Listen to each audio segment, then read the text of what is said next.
Basically, we have to get into LCS. It's kind of like my last chance at getting back into the LCS. We've all spent the last like 2-3 months like trying really hard for this, so it would be really heartbreaking if we don't make it. Our spot in the LCS, it's our livelihood, a chance at a career, our future. It's a really new experience for me. I've never played in front of a lot of people before. Getting back into the LCS would be rewriting what I wanted to do in the first place. I played the LCS before, but now I'm really comfortable. I trust we can go LCS. We may not even be individually better, but just because we've been playing so long together, we'll be better. 챌린저스 첫 경기 때 우리랑 붙어서 우리가 두 판 다 지고 이래서 우리를 좀 방심하고. It's gonna be very hard for them to beat us 3 times. Welcome, ladies and gentlemen, to the 2015 Spring North American Challenger Series Finals. The stakes are as high as they could be tonight. Whoever wins this best-of-5 match will automatically join the North American LCS this summer. Hey guys, I'm David Freak-Turley, and with me as always is, this side now, Aiden Cyrene Moon. How's it going? It's going pretty well, man. I'm ready for these games, ready to see who gets into the LCS. It's going to be a whole bunch of fun, guys. Stick with us. Let's take a look first at the Challenger playoff picture, though. Enemy Esports in their semifinal, they swept it 2-0 over Final 5. Great job there in the semis. They earned their spot in tonight's contest. Through that result, they're going to face TDK, who would top Team Fusion 2-1. And last night, Team Fusion earned the last spot in the summer promotion tournament with their victory over Final 5. They will join tonight's losing team and face either Team Dignitas or Winter Fox for the chance to replace them in the North American LCS this summer. Before we get ourselves into the games and get them rolling, we're going to send it over to our analyst for a quick preview of tonight's action. Thank you, Freak. Hello, I'm James Dash Patterson, and joining me on the analyst desk for this series are Sam Kobe Hartman Kensler, Joshua Jat Leesman, and the former Dignitas jungler, Alberto Crumbs Rengifo. Hello, gentlemen. How you doing? Also a former Team Dignitas jungler. Yeah, we know. Just throwing that out there. You are. Yeah. Long time ago. Long time ago. That's what. All right. Anyway, we have a big match ahead of us today, guys, because the winner of this gets automatically promoted to the North American LCS. So a lot is on the line going into this 5-game series. I want to know from you, what are we most looking forward to from these two teams? I'm really excited to see Seraph play again. I mean, he had a rough introduction to the LCS, struggled a little bit on CLG, but he's been thriving in the challenger scene.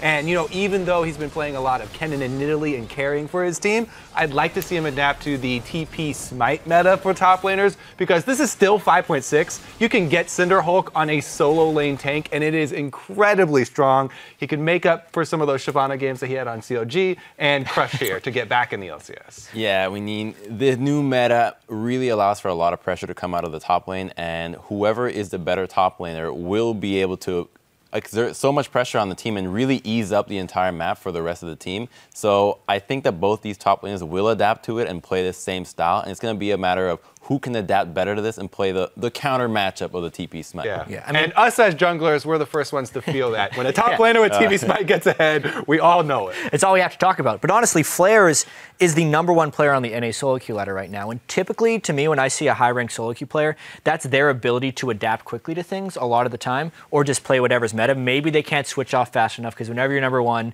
you're playing what was strong at the time. But I think FLICKR versus Seraph is a really dynamic matchup, since Seraph has been the carry for TDK, and FLICKR is just a really good player. But the main thing I'm looking at is whether or not NME can transition their regular season success and dominance to a high-pressure situation like this, because throughout the entire Challenger Series, they were wrecking people. They dropped one single game to Fusion, and everything else was a win because they have clean play. Inox has actually been the carry of that team, and it's potentially a new ball game here at a live event.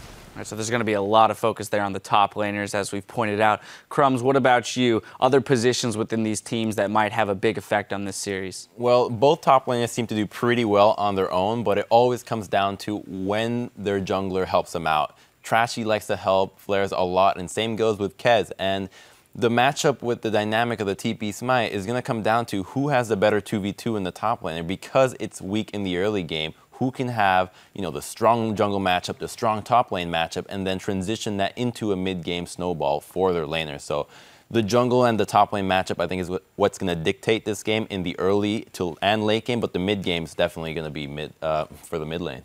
All right, and then finally, Crumbs, as a former LCS player and a player who's looking to get back into the scene through the Summer Challenger Series, this match here being that the winner moves directly into the LCS, how important is it for either of these teams to come away with victory? Well, it's a really important match just because of how simple it can be for them to get back into the LCS. Just win a best of 5 and you're in it already. But I think Enoch said it on Twitter a couple of days ago that he's just glad that he's here. You know, even if they lose, the opportunity to make it into the LCS is there. So if you're a team here, you just see it as a chance. Well, if we want to make it, we're going to have to be as good as an LCS team no matter what. So whether we lose here, we just want to be able to compete with the top 10 teams right now, or top 8. All right, well, this is the time to prove it for both of these teams. We'll be back to break down Game 1, but for now, we're going to send it back over to Freak and Zyrene to get the series underway. Thank you very much, Dash. Guys, we are just about ready to begin tonight's Challenger Series finals again between TDK and Enemy Esports. And on the blue side for all 5 games tonight is a team that was created to compete in the Challenger Series this past offseason. That's TDK. Yeah, and this team was built around former CLG top laner Seraph. He's not just built around him, he's the carry of the team too. And after splitting with Counterlogic Gaming, Seraph felt his time competing in North America, it wasn't over. He wasn't done with it. So he started this team and has hoisted it on his back all season long with his top lane carry style. And it's really been a showing pleasure. A lot of dominance. Oh yeah, it's been a pleasure to watch Seraph play overall. And you heard the analysts talk about the top lane matchup being important. I definitely agree for this match overall. But TDK has more than just Seraph for experience. They've got Kez in the jungle here. He formerly played with Complexity. He's got some LCS experience behind him as well. And honestly, much like Seraph, I think Kez is much improved this time around as well. He was normally very objective controlled, kind of a passive shot caller, but he's been brawling on Rek'Sai, he's been brawling on Nidalee. His actual individual contributions have been a lot higher ever since he left Complex and he's been with these guys. Yeah, he was a vision control guy with Evelyn and Elise, and now he's actually playing people who fight you in the jungle. But TDK's greatest strength is taking advantage of shot calling mistakes by their opponents. They didn't dominate anyone this season, but they did pull off a giant upset over Team Fusion in the semifinals to make it here tonight. And in that series, they actually cashed in on Team Fusion's inability to close out games. Yeah. So on the stage with a lot at stake, a lot of mistakes do show themselves, and I don't think that TDK would let those go by. Absolutely, and it's always going to be a big question here, actually, being that, look, some guys have stage experience, Enoch, Seraph, Kez, these guys, no big surprise, but a lot of these guys, it's their first major event. It's the first shot at a pro scene for some of these guys, or, you know, it's attempt number 7, but even still, like, the stakes are really, really high, and routinely we will see players choke under the pressure, and that is always going to be a concern here. We'll talk about on the other side, though, TDK's opponents, Enemy Esports, they were incredibly dominant against every single team this season. In online play, they only dropped a single game. That was to Fusion a couple weeks back in week 2. They've gone 11-1 in the Challenger Series. But guess what, guys? They're on land now. Yeah, and everyone on this team has an impressive stat line. This is another team that was created after the 2014 season, and this roster boasts impressive talent in every lane. Top lane flares, like Jat was saying, he literally sits in the top of solo queue, just pushing his dominance and exerting it from the top lane. Yep, it's going to be a Volta matchup, and he's going to be playing for very aggressive plays, I imagine, here. But honestly, everyone has performed at a high level here for Enemy Esports. If there's one single standout player to look for, though, in my mind, it's Trashy, the jungler. He separated from H2K Gaming, the European team, of course, is now in the LCS. But Trashy, he has emerged as by far the best jungler in the North American Challenger Series. He's had to take a backseat a little bit in not being a carry anymore. He's got a bunch of solo lanes and carry lanes that want to get all the gold, but he has been there to exert his presence on the map, get those lanes fed, and he's happy to take up this role for the team. And he can go to any lane too, because all of the people want to start carrying on NME. It's his job to figure out which one is the best to carry in the game. He also has a track record of almost making it to the EU LCS. True. And he's been on multiple teams over there that he just levels up when he gets on them. Yeah, this guy's going to be absolutely amazing to watch. Trashy's a good player, and in fact, TDK support Smoothie says that that team is well aware of Trashy's presence, and banning him out in Champ Select will not be an option. The key player is definitely Trashy, but I don't think we can shut him down because his champion pool is way too big to really deal with. So we're just going to play well individually in all our lanes, and hopefully we'll come out on top. Well, you heard him talk about the champion pools here, and we always ask, you know, how well do teams adapt to the new patches? It's beating a dead horse somewhat, but, you know, figuring out what junglers do play the tanks really well. Right now, Jungle Gragas has been the hot thing right here for Trashy, for Enemy Esports, and Maybe we'll see it picked and banned. We'll see what happens with the rest of the champion pool, but certainly something to keep in mind. Now we're going to check out the starting lineups, though. On the blue side is TDK, Seraph in the top lane, Kez in the jungle, Kyle in mid, Luigi G on AD carry, and Smoothie on support. And on the red side, it's Enemy Esports. Flares in the top lane, Trashy in the jungle, Inox in the mid lane, Otter at AD carry, and Body Drop on support. As we get ourselves in a champ select, I do want to kind of touch on what we talked about very briefly at the start, which is that all 5 games we played on the same side. Yep. TDK will be blue all 5 games as the second seed. They got to pick side choice for games 2 and 4. They chose blue.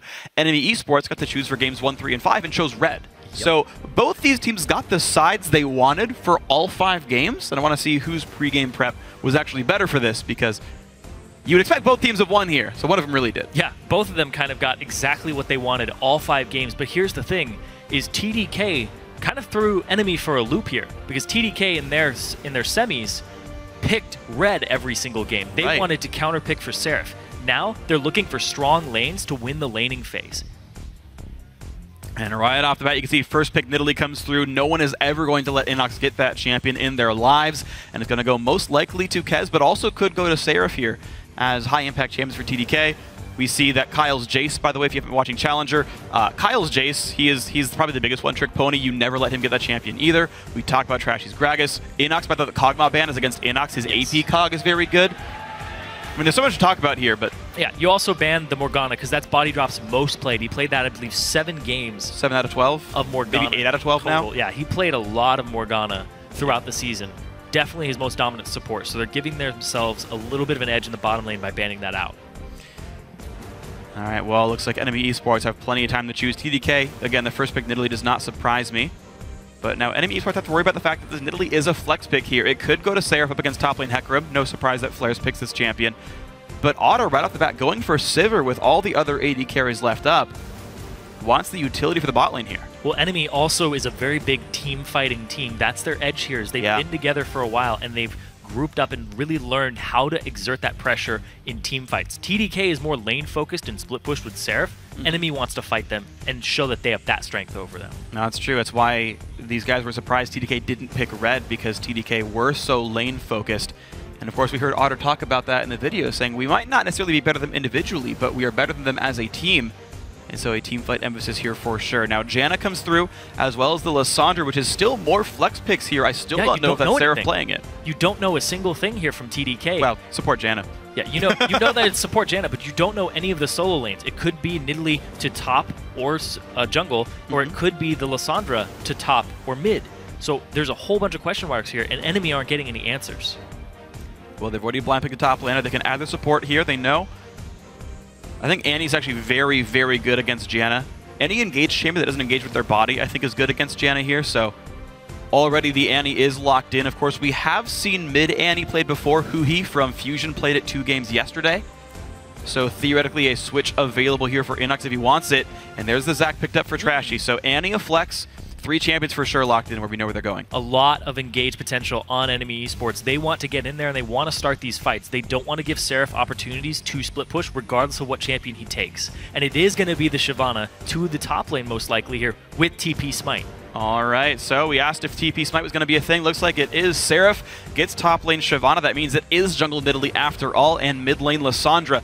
And their AD carry pickup is going to be Vayne. And this is interesting because Luigi G had a pretty lackluster season up until the playoffs, and he really showed up in the semifinal over Team Fusion. And Vayne was one of those champions he actually had a great performance on. So relying on him for a lot of the team fight damage output.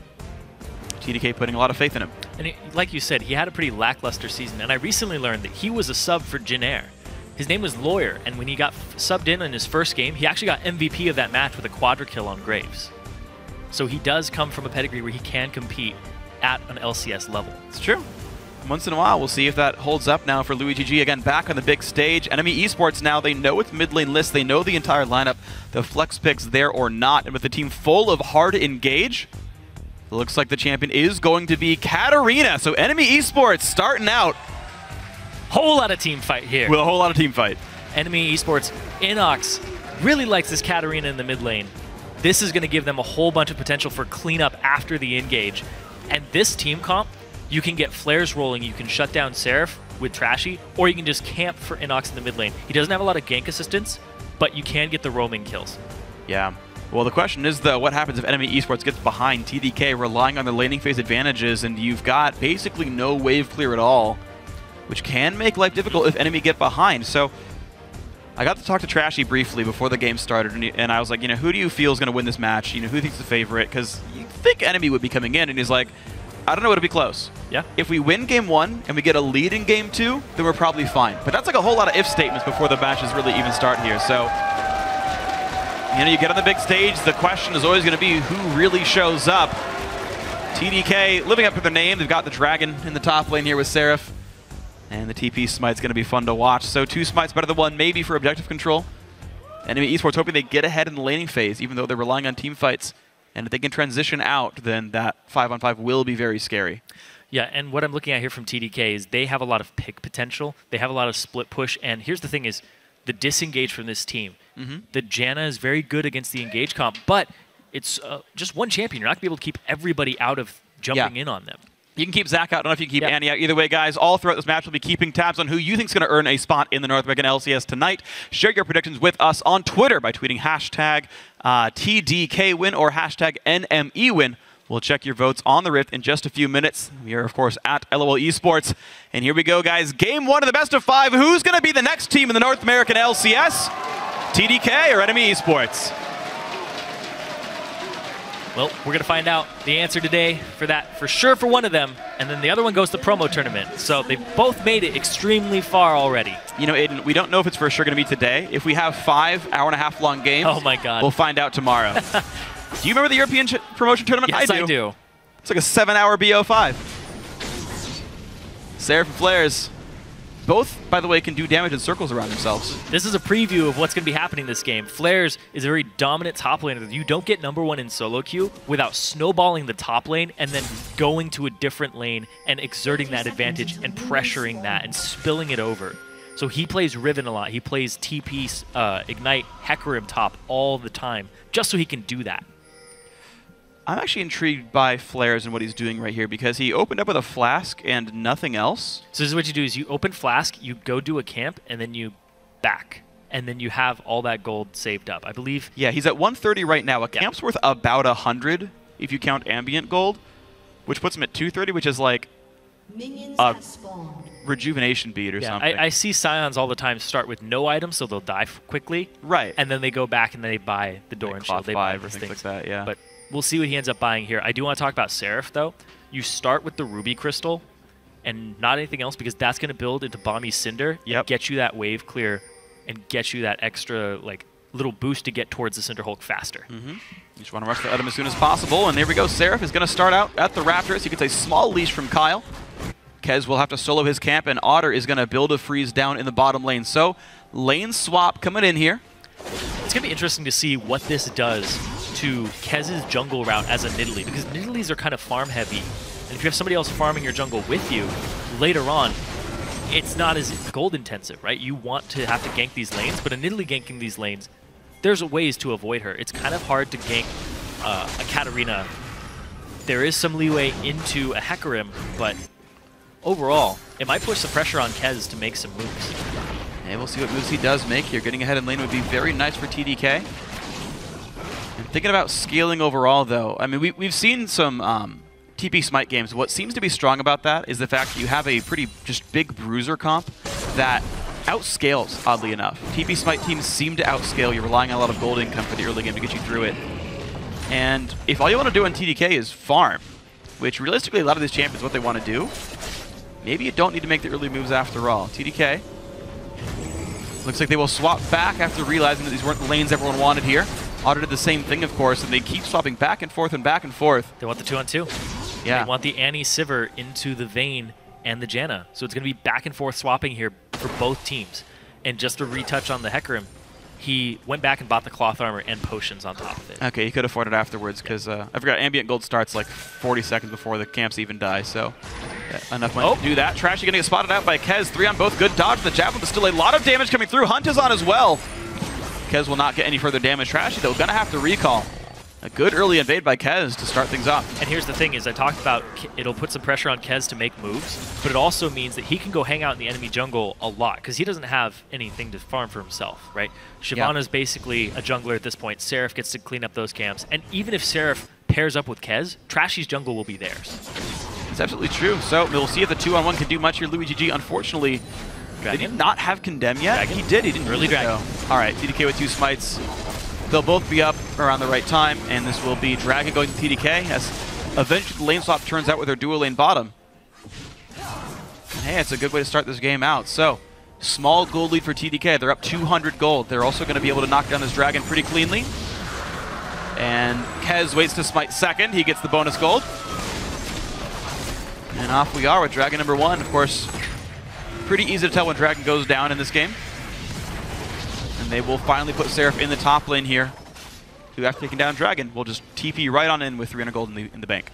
Seraph brought a ward with him too, so he puts it off to the side, making sure that he's not going to get dove by Trashy. Trashy is off on the side of Kez's jungle. He's going to go towards the wolves, but if he gets caught out, well, it could be pretty They rough. just pinged him though. Now, Seraph's ward did go in Tri-Brush, and if Enemy were paying attention, they would know the ward is Tri-Brush specifically, and Zach could play around that here. Right now, the mid lane matchup going, by the way, heavily in Kyle's favor. Kez. Yep. Okay, that means this dive not likely to work in any case. Trashy goes around the long way, does not get spotted by the ward. And they can see it's a 2-on-2 up here. There's very little kill threat. You can see Trashy, again, he's behind the wall, doesn't want to get seen by the ward. But this is going to be nothing going on. No, but what I was going to say, though, is the mid lane. Sorry to interrupt you. No, it's fine. It's smart to know, to see that these dives aren't happening.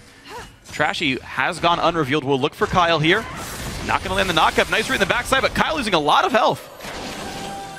Yeah, I didn't think that gank could do as much damage as it did, but that hurt.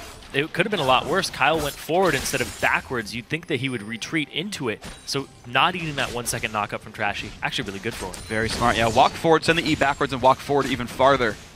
And make sure that they either track you and deal damage before the teleport, or they track you and deal damage afterwards, but not both.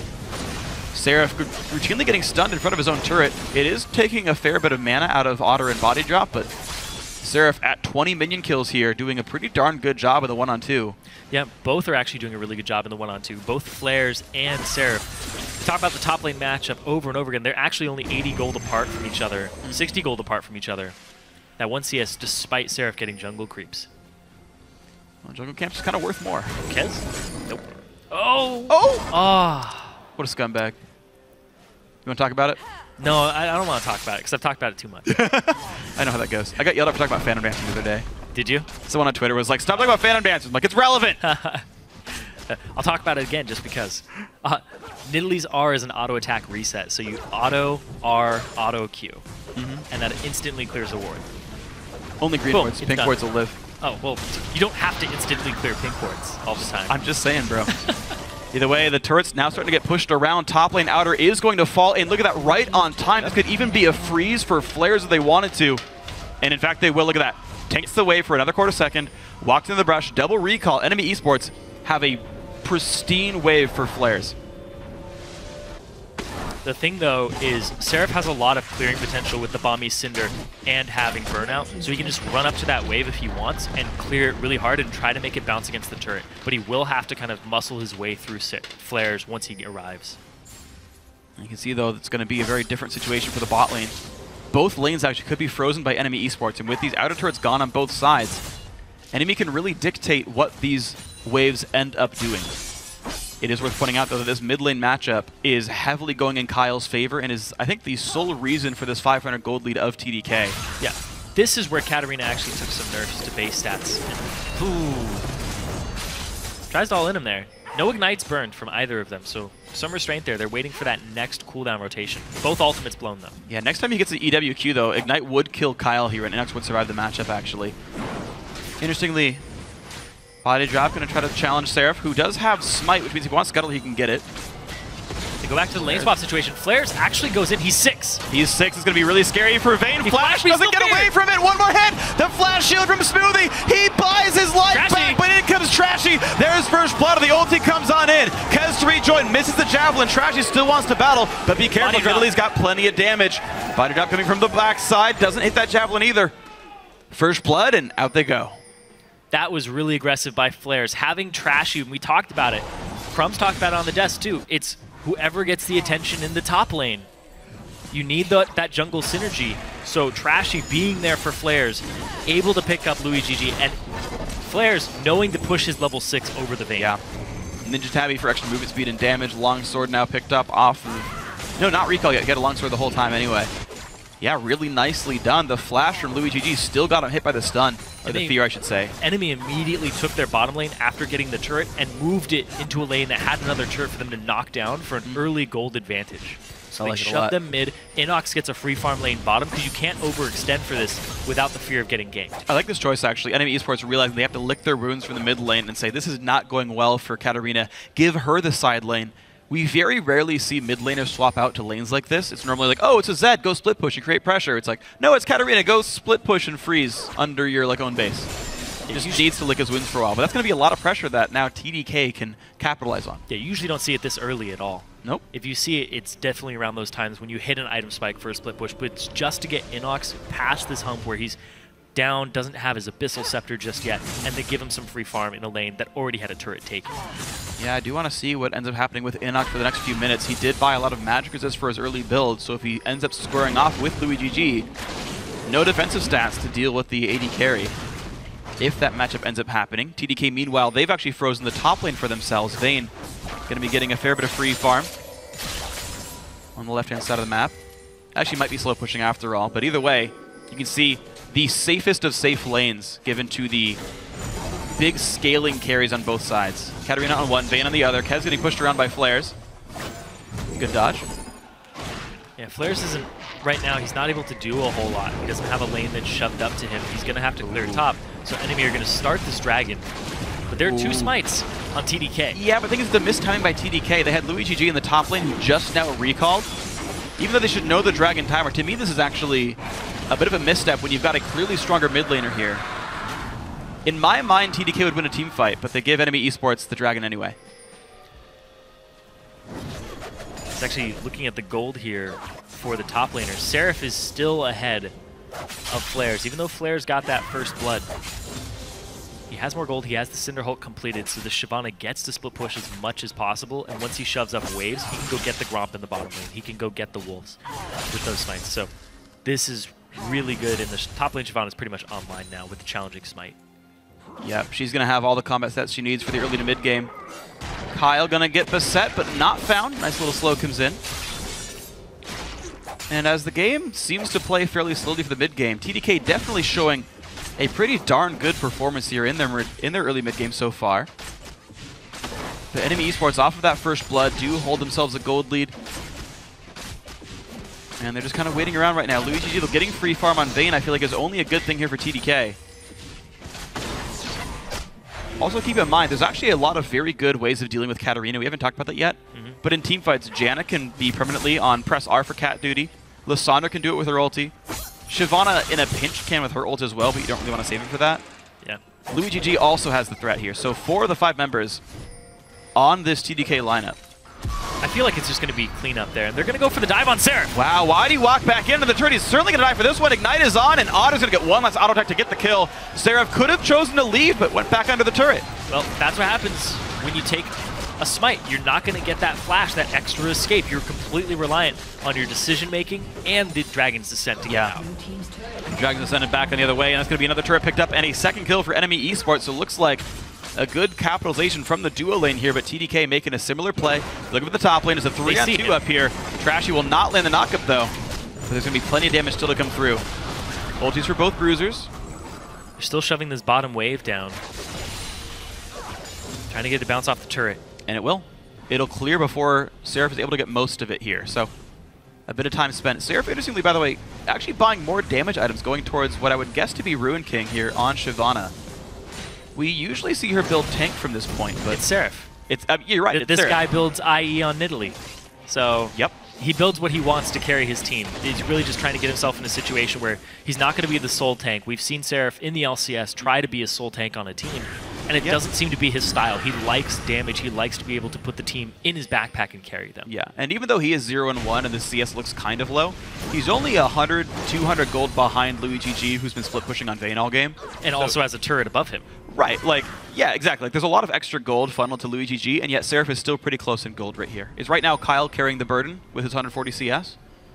But Lissandra, I don't know if he's really known as a late game hyper carry, especially with that Q damage nerf from a few patches ago. However, he will be able to make some plays with all the crowd control. We'll see if Kyle does much other than just lane well. And you can see IE Spike comes in for Otter, immediately go back to mid, start pushing mid. Inox has his Abyssal Scepter, so he's ready to group up. He's ready to start these fights. And Enemy, with their team fighting comp, they want to group up. They want to force these objectives. Yeah. Because if you fight them for it, they're most likely going to win at this point in the game. And it looks like right now TDK not interested in doing battle with anyone. They had Seraph pushing out the bottom lane. They have LuiGG still top lane on this Vayne. And for the rest of time, Enemy Esports is happily running around the map, taking whatever objectives they want here. And it's a 2,500 gold lead for the red side. Certainly we can see these games, I feel like, have slowed down compared to what we normally saw in Challenger. You get on the big stage, you know what the stakes are, and you start playing a little bit more risk-averse. More calculated. Certainly more calculated, but not taking some of the risks that they would otherwise. That said, it's still Enemy Esports coming out ahead in the early game like they typically do. That's true. They play a very strong early game and a very strong mid game around team fights. Their late game also revolves around those team fights and the coordination that they have on this team. But picking a team fight, team comp, it's fairly easy to execute on that. So they're playing around their power spikes really well. As soon as the level 11 start coming in for them, but look at this. The smite's down. The duel is on. And Seraph has the ulti, but will not chase through into Flares as he could have onslaughted out. Body Drop also playing support here. So, Flares, though, he loses the first duel. Doesn't even fight back. He just runs away. Is that really even a duel, then? Is it a solo? It's where somebody's bullying you. Tell the principal. Flares runs home. It's a pacifist. Heads top lane. He just wants to kill minions. He has a kill in the game. That is not pacifism. You can rewrite your past? Flares has turned over a new leaf? Yeah. Okay. He got that kill and now he's repenting. Yeah, okay. ETA till Flares gets another kill this game. I'm going to say under 5 minutes. Some repentance. Lent is short on Summoner's Rift. Body drop. He was standing on a ward there, so they are well aware. Oh! Yeah, it's through They're going to have to sacrifice this turret. They have to seed it at this point. There's just too much pressure on it. They're pulling everybody up, though, and this is a long lane. So Seraph is bot lane. The threat of this. So you can see it in TDK's playstyle. TDK, to me, it's one of two things, and I'm pretty sure it's the second one. Either the shot calling is really bad, or they know they're the later game team, and all they want to do is buy time. Look at Seraph CS, 115, about to reach bot lane tier 2. All TDK has done is over and over 1-3-1 or 3-1-1. Put pressure, make enemy come up to the lane, and then back off and be like, we got farm, dog. No big deal. And Inox gets free farm right here. He gets the ability to clear a couple waves. Yeah. Dragon is up right now, and they are not in position for it, and they don't even have ward control over it. Enemy has this area to themselves with the Scuddler, all the wards around it, and the pink ward in the pit. Wow, and Flare's managed to push top lane all the way down at the same time. He's still scoring off, gets a teleportless enemy champion. Looks like there's no steal threat whatsoever. Normally when a Dragon goes down like this, you want to push something else elsewhere on the map. Well, Kyle pushed up mid, but LuiGG couldn't push top meaningfully. TDK don't really have a way to team fight Enemy effectively. It looks like what they're trying to do is just funnel a lot of resources into Louis so that he can be a late game Vayne and kite backwards. Because once you engage, like this is all very kiteable engage. It is. Like the Zac, the Hecarim, you can kite this Annie, engage. yeah. Yeah, as long as you stay near the back, the point and click is only Annie. Yep. Once you disengage her with the Janna, you're in a good spot. Nocturne made a brief appearance on the screen. Half Nocturne. He's back. Half Nocturne. Isn't he like half person anyway? He's like missing a lot of his limbs. Is he even a person? Or, you know, whatever. I forget, like Nocturne's like a, no, he possessed a summoner, I think. That's dark. Yeah. Really? That's so easy. But it is pretty dark. I know. But yeah, like, yeah, TDK, waiting to scale up. Interestingly, there was no Trinity Force power spike yet for Flares. Like, I don't know Hecarim that well. I know that late game starts to fall off. He's really strong mid game. He's strong in the laning phase. But eventually his damage goes away as you outscale him. Early on, he's a little more mindless. Once you get into the late game, he is still very strong. Yeah, he can dive you, but you have to think about when you jump in, and it's all about the TP placement. Right, his individual threat is, okay, lad, crowd control, but you know, a lot of champions can do that. Either way, though, FLICKR, of course, once he gets Triforce, will be one of the scariest forces on the map. We are going to see Luden's Echo from Inox here. Nocturne not wanting to say die. I mean, he got buffed last patch. He just wants to play. Smite by Trashy, gonna get knocked around though. This is gonna be the engage. A lot of damage, three-man. Three-man Chambers, in comes Siobhan to the back line, and Seraph tanking up whatever he can. First kill comes in as Inox dies.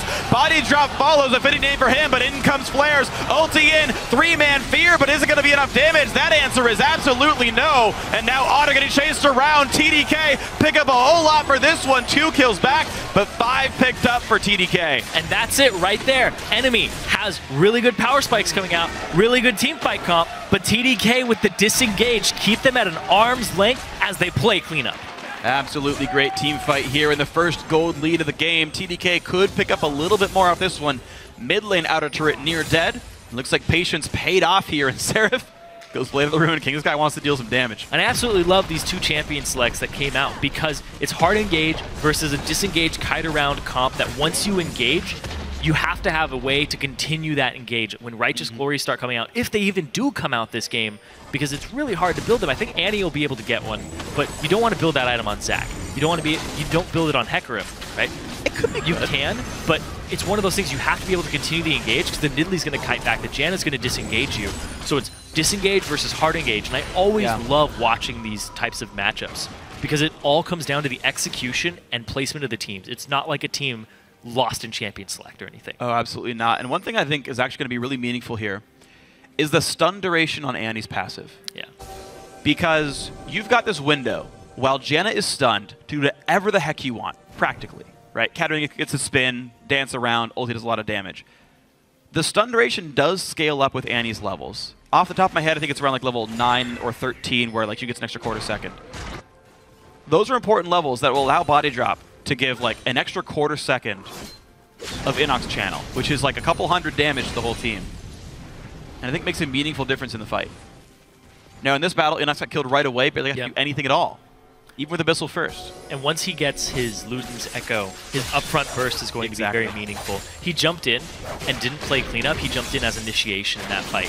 He thought the stun was long enough to get the damage and got counter-engaged on. Flares was not there just yet. Yeah, so also true. Inox could have held off a little longer and waited for Flares and then jumped in for cleanup when Flares got his ultimate off. Look at this. They're immediately collapsing on Louis. 4-man squad. He's got ulti. Still the stun lands. Now he's been re-revealed. No chance he lives. Well, maybe. Holy crap!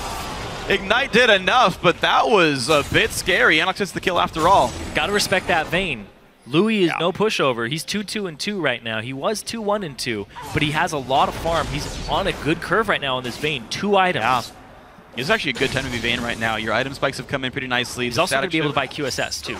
That goes right to Vayne's build. Is 3rd item QSS, you don't miss out on a whole lot. And also he's facing mostly magic damage anyway. You will get hit by Hecarim a little bit, but largely it's the Annie and the Katarina and the Zac trying to really pin you down. So a lot of good build synergy here for him as well. And TDK looking pretty strong in the mid game, even despite that 1 kill picked up at Enemy Esports. TDK still sits 1,000 gold ahead in this game, and I think they will still keep scaling as game goes on. Luden's Echo completed for Inox, so he has that burst for himself coming in, that spike. But speaking of spikes, Kyle, he has the Zhonya's completed. He's 40 CS up over Inox in the mid lane. Somebody who's been consistently dominant throughout the season. Inox has not given up a lot of lanes at all. He's usually the snowball of this team. Didn't Inox have an average of 1 death per game until like very recently he finally had a 2-death game again and it pushed him over the average, but Inox right now. Yeah, stun on the Kez, but there's no damage here really. Janna's got enough ability power to keep him safe. Looks like it will be, by the way, Aegis for Janna. But it's time to get Scudlers the whole thing. They're trying to force him out so they can get this and get towards those dragons. Well, that's good for Enemy Esports then. You mentioned Righteous Glory coming up. Looks like neither team putting together components for that at this time. But something that I will keep an eye on at least a little bit. Looks like Locket actually going to be the item of choice for both supports later on in this game. But 23 minutes in, a 1,000 gold lead for TDK, and Enemy Esports wants Dragon number 3 right here. They've got to dodge Javelins, and they have to know Seraph can ult in after teleport at any time. Yeah, the third Dragon's going to give them a huge boost here because you want to have that movement speed for the continued engage. Here comes the TP from Seraph, though. Be present. Trashy's down to half health, though. I don't know if there's a fight Enemy Esports really wants to take. They've got less gold advantage than they did last time they took a fight.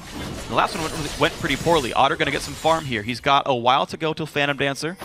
Actually, he can afford it if he backs right now, which is something that... You don't want to be able... You don't want to do that, and they're not going to allow you to do that on TDK's side. Yeah, exactly. Look at this. TDK, they get control just enough to get vision. They saw bot lane cleared out, and these guys... They have a Vayne. This will go down fast. They got 2 smites, too. Like, good luck even contesting this at all.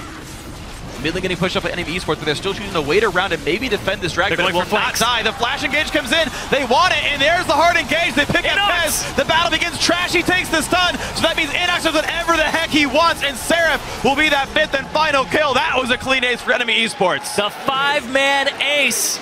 They might go straight for Baron here from NME. Well, we might not have more smites than you, but we got more champions in the field right now. There is no way you can stop this Baron. And when you stun the tank, Katarina does whatever she wants, and that was quite the team fight for Enemy Esports. You stun a lot of the disengage. The Luden's Echo, immediately you could see the effects of that. Inox got to jump around that fight, and that was the team fight Enemy was looking for. That was Earth mode Katarina right there. Just smart cast your entire keyboard, resets for days, and there we go. Enemy Esports up 3K with a Baron buff. This is the Katarina dream. Body drop jumps in. Kez and Kyle. Smoothie is not in a position That's a good to disengage it immediately, so he flashes in, but you can see the damage from Inox just melted them so quickly because the front burst of the Luden's Echo. That's one of the reasons Katarina is so good. You know, I just realized why Sivir made so much sense here. Not only is it a teamfight team, they are all AoE champions. Yeah. Every single one has meaningful area of effect damage. And when your team has got a Nidalee, a no defensive item, okay, Zanya's, but like low defensive item, Lissandra, a Vayne and a Janna, all squishy champions, guess what? One of them's going to pop to the AoE. There's the resets, there's the team fight. And the Sivir does a really good job of covering the no righteous glory. Yeah. Because it allows you to continue these fights, continue the engagements. So, okay. Nice misclick, bro. You hit E and W at the same time, and sometimes you don't get the E. Whatever. It's fine. Yeah. Doesn't matter in team fights. That was a pun, by the way. What? WE, whatever. Oh, God. Well, FLICKR is 1 level up on Sarah, pushing him around the map, and of course, Baron buff minions help a little bit. You see, he immediately tries to force him out, get as much damage as possible. Seraph will heal a bit of this up with his Blade of the Ruined King, but there's so much pressure across the map now. Kyle's mid right now. They don't have the defense for this. No, not at all. Luigi G forced to get away from this one. 4-man push. Yeah. Yeah, well, guess what? Buffed up melee minions don't die to wave clear very easily. They only die to turrets, so good luck with that one. They will knock out the rest of this wave, but mid lane could easily be pushed in as the top laners just do battle off the other side of the map.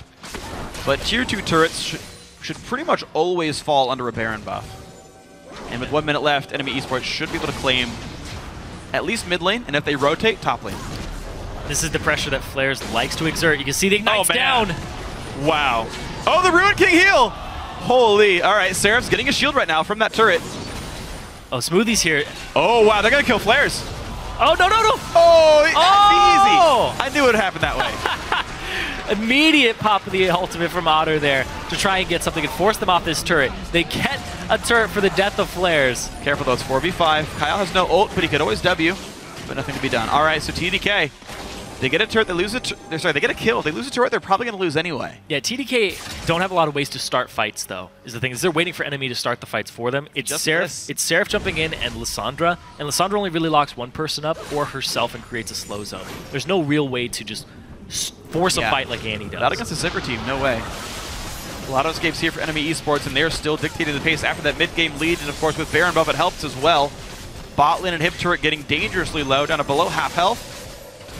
And Otto decides to go back into this one, very low, gets jumped off. Oh, wow, yeah. A lot of burst comes through. Will this be the engage they want? In comes the TP from Hecarim. Here he is, the knockaround from Trash, but this team just wants to run away. Sivir ulti, though, still down. They have no ways to really chase this that hard. It's going to be Kez throwing spears. That's going to get him in a body drop. Of course, stun's available. It's the lack of hard engage from TDK. They can't capitalize off mistakes like that. If you had a hard engage member on your team, Kyle wasn't in a place to even go forward and capitalize off of the overextension of Otter. Sadly, he couldn't run fast enough. Smoothie, even though he gives his teammates some move speed, couldn't lead the charge quite. And TDK will not get anything special off this. Enemy Esports now sitting up 4,000 gold. Players. Yeah, he has to know there's people around here. close in the Javelin. Kez won't get much.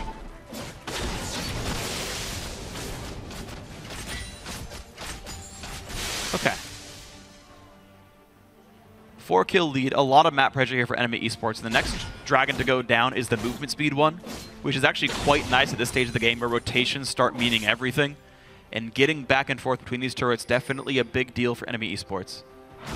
You expect them to have control here. Baron's not on the field. Scuttler is just down because you can. I mean, it has almost no impact on the game right now. They're just trying to get rid of it so that that circle actually has meaning to it. Because there's already the Scuttler on the ground. It's just going to go back. Double circle! Whoa! What does it mean? Oh, it's pretty. Is it both? Look, I think it's both colors at the same time. It's red and blue. It's like, it's so entrancing. My OCD has been satisfied for the day.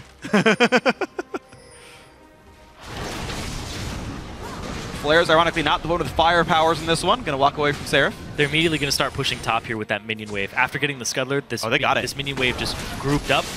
Ooh. Maybe not, just kidding. I thought the whole team was there. They weren't. Nope. They're missing a Zach. Yeah, they're missing a lot of their threat of an engage. Yeah, true. Because Body Drop doesn't have his flash just yet, so the flash Tibbers not an option. True. Yeah, they kind of just shoved minion waves out and allowed them to farm there instead of really applying pressure to an objective. So Enemy giving away some free waves. Now, though, they could wrap around Seraph. Oh, wow. Wow, wow. 3 for nothing. That's so explosive. All right. Well, that was a team fight. Enemy Esports won it. They can push mid off this one. They got a minion wave there already. FLICKR just to lock Seraph down. Keep it from going anywhere. Ruin King used to run away, but mid lane inhibitor is certain to die off this one. A 4 versus 1. The Janna not going to stop this anyway. Yeah, and when I was looking at Champion Select 2, TDK, their first few lock-ins, Lissandra, Janna, Nidalee, that team is extremely squishy. You round that out with an AD carry, you get yourself a tank, but that's a lineup that just explodes so quickly when you get the right engage. We're going to see it right here. Trashy jumps in, and he gets 2 people right on top of Inox with the flash to E in. That's a 1-second knock-up on Zach, followed by his Let's Bounce, and Inox immediately capitalizes on that. They are on the same page for that engage. Really, really nice team fight start. It's going to start looking worse and worse for TDK, though they have a locket and inventory for Smoothie. He wasn't around to help his team survive this. And the magic resist options of TDK are quite limited here. They didn't know if Inox was going to be a big threat. He lost the laning phase, but Enemy gave Inox that side lane farm. He caught up in gold at least enough to be useful. Averages 1 death a game. Still there. Still there. He's at like 1.08, unfortunately. Yeah. He's not at 2. I mean, if you round, it's at 1, but just to be pedantic. Yeah, I'm trying to see. I don't think, he had 3 deaths in 2 games in the semifinals, I think. Yeah. He's, there's only 2 games that I see that he actually has 3 deaths on them. Okay. Yeah, his casting game was 1 death. His Kog'Maw game was 2. So there's only 2 games out of his 12 games that he's actually had 3 deaths. Yeah, more than 2. Okay, ward control here for Enemy Esports. Dragon 3 was taken cleanly. Baron is back on the map.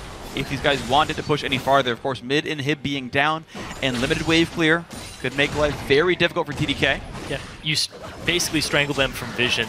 You clear all their wards, you go to the Baron, you let your mid wave do some work, and you force them to check you. They either give up Baron or they jump into your hard engaged team. Yeah. So I doubt that Enemy's actually going to start this. They're going to clear the vision, wait for TDK, and then engage on them, and you're seeing them trying to force something right here. And they're trying to force, they don't get much for it. They do get mid back cleared.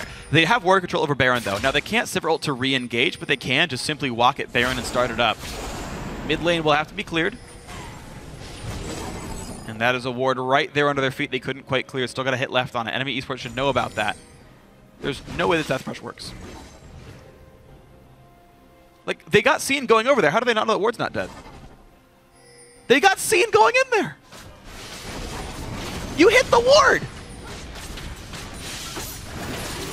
And they gave up and hit some minions. That's kind of like, was there a ward in that bush? No, man, I cleared it. I cleared that. No one got the gold for it. What are you talking about? Or like he had swept into the ones we saw the 15 gold pop up. It was like, oh yeah, the ward died. No, I cleared that ward. Yeah, nope. That's what's going to happen when they watch this replay. No, I cleared that ward. All right, FLICKR's though setting up the table. Top lane, TDK going to be a bit late to the party. How many homeguards do they have? 1 And it's Smoothie. He'll steal the turret, but it's still going to go down. Oh, Seraph no. TP is useless entirely. Has to recall. That is a lot of time wasted. This is going to be an inhibitor taken down. Enemy can walk away. No Sivir ult just yet, but they don't need it. Seraph actually cancels that and runs mid to clear this wave. I like that. There's nothing he can do. If he goes back, he's Can't just get killed. Yeah, exactly. Clearing this super minion out is very important, but he gets his own ward down. He clears the pink ward. Now the sweepers are very important where they can place them down. They get that pink ward down to reestablish control of the Baron pit, but it's once again back to the Baron dance. Now, I don't think they're actually going to force Baron anymore. I think now they go bottom, and they just try to get that third inhib off of pressure. You don't really need the Baron right now for Enemy. I guess it just depends what they choose to risk. Because right now that option is still Baron. For now, they have FLICKR splitting bottom. They're going to do it with a split push because Seraph doesn't have TP. All right, that's the other option. No, you're right. There is no teleport around whatsoever. Baron down 8,000 health, and FLICKR is saying, "Hi, Seraph, what's going on? Let's be friends. Hang out with us. 4v4, right? No big deal." And Baron's going to go down. TDK have to just contest their own minion waves. And that will be a Baron going to Enemy Esports here in Game 1. In this best-of-5, winner goes and joins the North American LCS. Enemy Esports are certainly farther along on the road right here in Game 1. It's actually a really good call. I didn't think about that. I was like, oh yeah, Seraph used his TP. It got canceled, but he still used it. So the fact that they went for the Baron there instead of pushing it out was really good. Now they're just going to rotate down to that bottom wave. Yeah. Get that Baron buffed up. FLICKR's sitting in the base with Home Guard. He's ready for this fight. Yeah. Now, mid lane is respawning here. So these guys might push in bot and switch back to re-kill the inhibitor, but either way, top lane, gigantic wave right now going into TDK's base. This turret's low. They have to respect the Lissandra ult engage somewhat here, but Otter's going to get a couple of hits in. And life is still good. FLICKR's still waiting inside the base for his teleport opportunity. 1 or 2 more hits to go. There's the engage, the backline dive. Wow! Here comes One FLICKR. kill already. Inox will trade his life, but there's so much backline damage, it's not going to be nearly enough. Inox actually lived. I take it back, and into the Nexus they go. That's going to be the game. Explosive end to it all. Enemy Esports have taken the first game in the road to the LCS. 35 minutes in. Immaculate team fights there from Enemy, showing off their strength, that they've been together for a while, and they're ready to just come into the LCS as a team off of team fights. That was great to watch. The early game took some time. They played the laning phases. They tried to figure out who wanted to go where, what was the right thing to do. Small gold lead here, and then one bad team fight. Oh my god, is this the right thing? Is this comp going to work at all? And with no hesitation, they tried again next time. That one worked great. Next time, that one worked well. It was a slight misjudge of Power Spike because they wanted the Luden's Echo before they got that big team fight with the upfront Katarina burst. The fight they took previously, it wasn't completed just yet. Yeah. Aether Wisp and an Abyssal Scepter, and Inox died at the very start of that battle, so something that Enemy Esports might need to keep in mind next time around, but honestly, this team... Sorry, Nocturne again, guys. Yeah, it's okay. We're good. We're good. We're all happy. The timer has ended. Either way, though, Enemy Esports, they continue their very long streak of wins. They are now 12-1 in the North American Challenger Series. They are 2 games away, and odds are they'd win those based on their win rate here. So, well, Trashy said, you win game 1, you get a lead in game 2. He thinks it's over at that point. Yeah. We'll have to see. We will have to see. So, team fight comp, game 1, Enemy Esports. Very obvious, the goals there, and the goals were good, and you know what, it worked out. A lot of hard engage, a lot of follow-up damage. I like the comp here. Now, you got to think about what's next for game 2. We talk about best of 5s a lot, and game 1 is a trial period. You say, okay, what have they brought to the table? Who's playing well on land today? That's actually an important one so far. Seems like strong performances kind of across the board for, I would say, both sides, actually. You know what I think is really interesting is body drop. This guy, out of everybody in NME, because you have a top laner FLICKR. He played in LCS this year as a sub. True. You have Trashy, who has LAN experience in London at the Road Show. He's been to the expansion or the promotion tournament. Yeah. You have Inox, who played in the LCS, and you have Otter, who's been on multiple LANs. Body Drop has been in a couple, but he showed up here with hard engages, no hesitation on. Yes, that's true. Big, you're absolutely big right. thing there for them. We talked about the early game being a little bit passive because the teams would be afraid to make mistakes, but when it came down to making make or break calls in team fights, tenacity from Enemy Esports, generally very good calls and very strong team fighting. So congrats to them in the first win. For more on tonight's first win, we're going to send it down to the guys at the analyst desk. Thank you, gentlemen. And a first win here to start off the series for NME. I want to focus on team compositions first because I feel like TDK may have focused a little bit too hard on getting that Nidalee mind game. Is it going to Kez or is it going to Seraph? And they developed into this composition that it felt like it split into two directions. Yeah, with the first pick, Nidalee, it's really obvious. It's either top or jungle, maybe mid lane, but they showed the Lissandra right from the get-go, and then they went with a double split push with the Shyvana teleport smite and the Vayne. You don't want to have that Vayne team fighting. You want her on the side lane dueling. So the team composition was not very strong with the disengage against what Enemy had picked, and they really failed to play to their strengths, especially with the 1v1 kill that Lewis gave to Hecarim. Right from that point, Hecarim is no longer at a disadvantage versus the Shyvana, and Vayne can no longer deal with the Hecarim by herself, which you saw many times. They just had to constantly send the Nidalee behind the Vayne so that she could farm safely, the Janna behind her,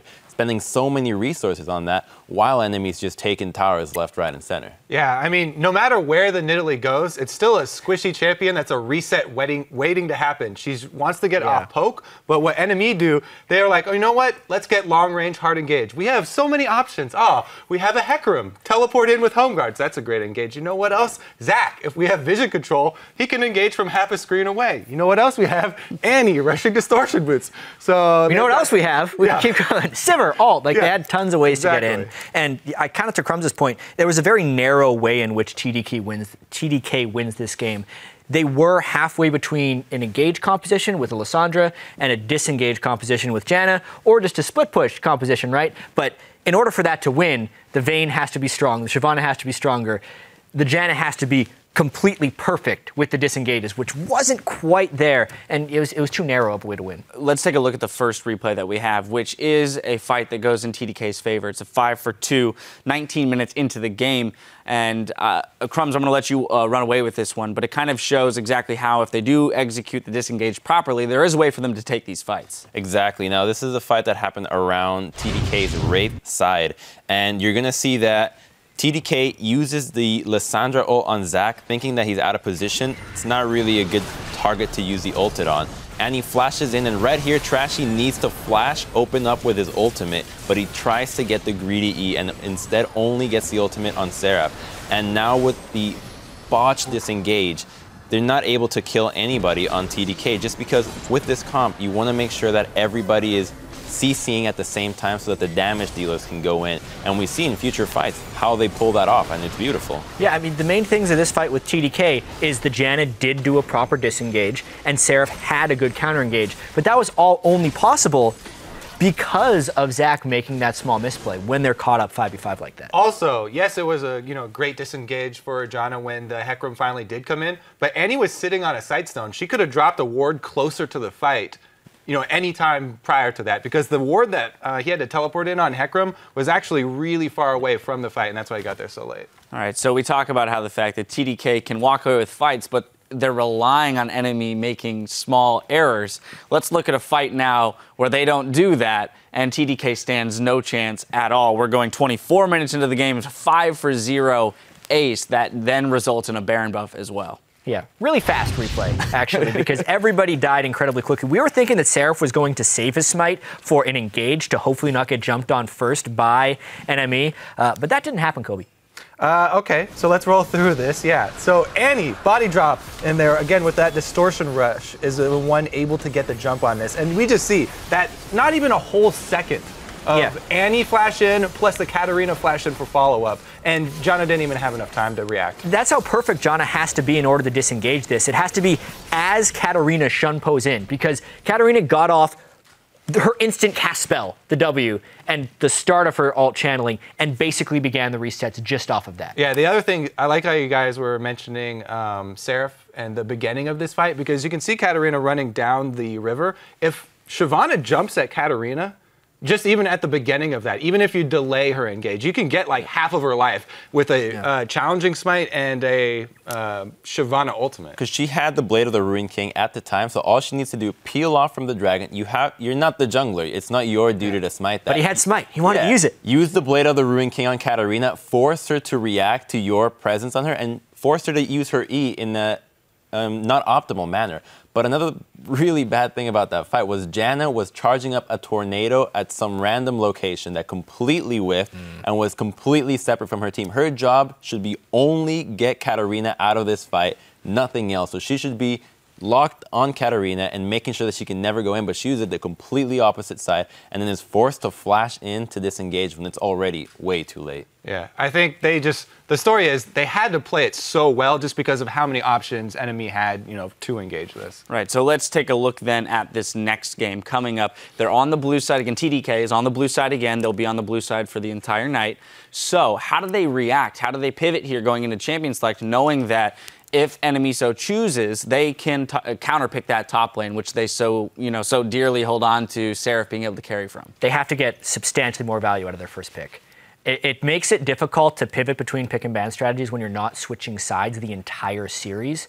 But I think it begins and ends as far as mid-series adaptations with finding value in Nidalee and picking a cohesive team composition, because I think they got trapped in between a couple of different ideas this time. I think a problem for TDK looking at this game is how are they going to adapt their pick and ban for the next game? Katarina seemed like a huge problem for them. They were not able to coherently disengage her damage, and she didn't even go with Azanya's full-on damage, and half these fights she would just be flashing in barely as soon as the CC hits and just unleashing damage on the enemy. So if they want to go for a Nidalee or ban it or just do anything that is not remotely hard engaged, you need to get rid of this Katarina or go with a lot of crowd control to deal with her.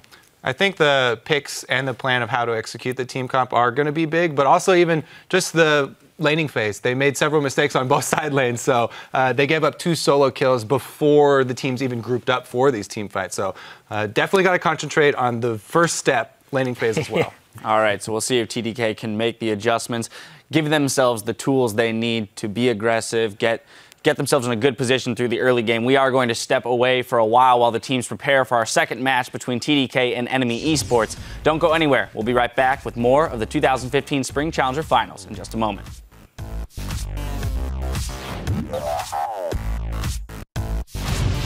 Well, no, they'll put this on so they can see me say hi to my mom. Right, guys? Yeah, everybody say hi to Enox's mom. Hi, Mom. Hi, Enox's mom. Hi, Enox's mom. 3-man chambers, in comes Siobhan to the back line, and Seraph taking up whatever he can. First kill comes in as Enox dies. Nice. I'm going. Need the reset? Reset. Reset. Kill the Janna.